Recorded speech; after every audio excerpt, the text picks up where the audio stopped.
Divide 948 by 4 in a long division method. 4 times 2 is 8. On subtracting, we get 1.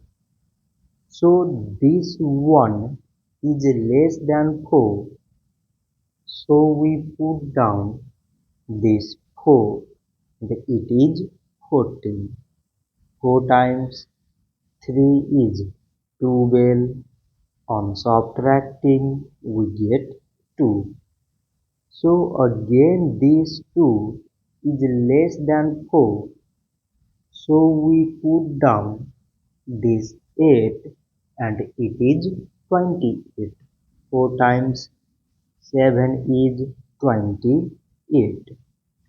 On subtracting, we get 0. So 948 divided by 4 is 237. So this much for today and thanks for watching.